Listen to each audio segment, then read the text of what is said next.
भले ही ईरान और अमेरिका के बीच पीस डील की शर्तों को लेकर बातचीत चल रही है, लेकिन अमेरिकी राष्ट्रपति डोनाल्ड ट्रंप ने ईरान को आखिरी चेतावनी भी दे दी है। चेतावनी में यही कहा है कि पीस डील की शर्तों पर अगर ईरान राजी नहीं हुआ तो हमला तय है। वहीं ईरान ने ऐलान किया है कि उनके सैनिकों की उंगलियां ट्रिगर पर हैं। अगर अमेरिका ने हमला किया तो ईरान विध्वंसक हमला करेगा।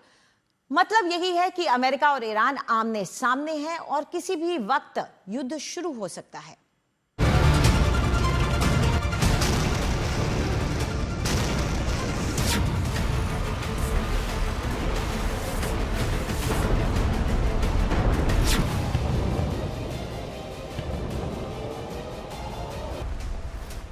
पहले अमेरिकी सेना के टॉप अफसरों की इजराइल के टॉप सैन्य कमांडरों के साथ ईरान को लेकर मीटिंग हुई। अब अमेरिकी राष्ट्रपति और इजराइल के प्रधानमंत्री नेतन्याहू के बीच ईरान को लेकर फोन पर बातचीत हुई है। द टाइम्स ऑफ इजराइल की रिपोर्ट के मुताबिक ट्रंप ने ईरान पर नए हमलों की तैयारी को लेकर नेतन्याहू से बातचीत की है। ट्रंप के साथ बातचीत के बाद नेतन्याहू ने यरूशलेम में अपने टॉप मंत्रियों और अफसरों के साथ सुरक्षा बैठक बुलाई। ट्रंप ने ईरान को चेतावनी देते हुए अपने बारूदी इरादे साफ कर दिए हैं। ट्रंप ने सोशल मीडिया पर लिखा, ईरान के लिए घड़ी तेजी से चल रही है, उन्हें बहुत जल्दी कदम उठाने होंगे, नहीं तो उनके पास कुछ भी नहीं बचेगा। वक्त बेहद अहम है।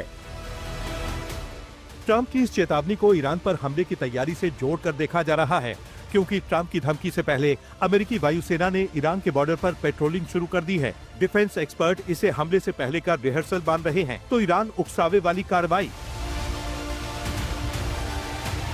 हमले की आशंका को देखते हुए ईरानी सेना ने यूएई के बराकाह परमाणु ठिकाने के साथ साथ सऊदी अरब पर ड्रोन से हमला किया है।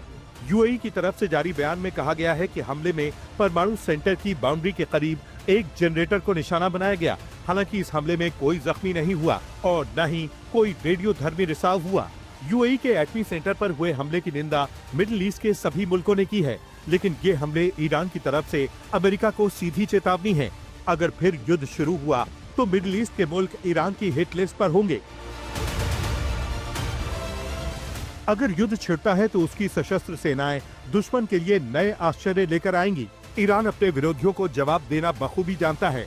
अमेरिका ने यह सीख लिया है कि धमकियां और आर्थिक दबाव ईरान को अपने अधिकारों का पालन करने से नहीं रोक सकते।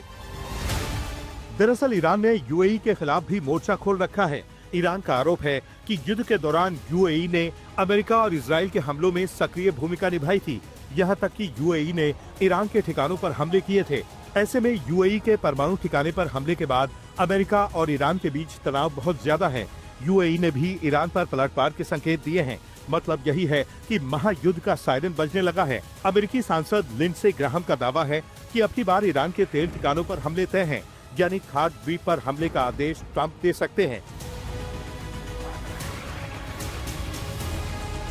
ईरान को तब तक चोट पहुंचाई जानी चाहिए जब तक वो अमेरिका की शर्तों पर परमाणु समझौता नहीं कर लेता। ईरान की ऊर्जा व्यवस्था उसकी सबसे कमजोर कड़ी है। अगर लड़ाई दोबारा शुरू होती है तो मैं ऊर्जा ढांचे को सबसे ऊपर रखूंगा। ईरान समय निकालने और खेल खेलने की कोशिश कर रहा है। ट्रंप की टीम भी मानती है कि ईरान अपने परमाणु प्रोग्राम को लेकर अड़ा हुआ है, लिहाजा अब पीस डील की संभावना कम बची है। दूसरी तरफ डिफेंस एक्सपर्ट मानते हैं कि हालात बहुत नाजुक हैं। ईरान के इरादों को देखते हुए ट्रंप एक बार फिर ईरान पर बड़ा हमला कर सकते हैं। संभव है कि इस बार हमले ईरान के परमाणु ठिकानों के साथ साथ तेल और गैस के अड्डों पर हों। I'd rather get it, but we have our eyes on it. You know, we know exactly what's happening there. We had the other day, there was a man that tried to get into the chute. You know, we saw there was a door that was blown to smithereens. And we know everything that's happening. If they ever moved on, and I told them that, if they send a force over there to try where I see somebody's trying, all we'll do is just hit it with a couple of bombs, and that's going to be the end of that. They won't do it. I said, we have 9 cameras on that site, on those 3 sites, 24 hours a day. We know exactly what's happening. Iran ने भी America के साथ 2-2 हाथ की पूरी तैयारी कर रखी है।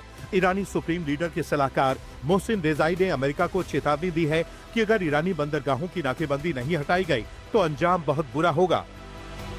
हम अमेरिकी सेना को सलाह देते हैं कि घेराबंदी खत्म कर दें, इससे पहले कि ओमान सागर उनकी कब्रगाह बन जाए।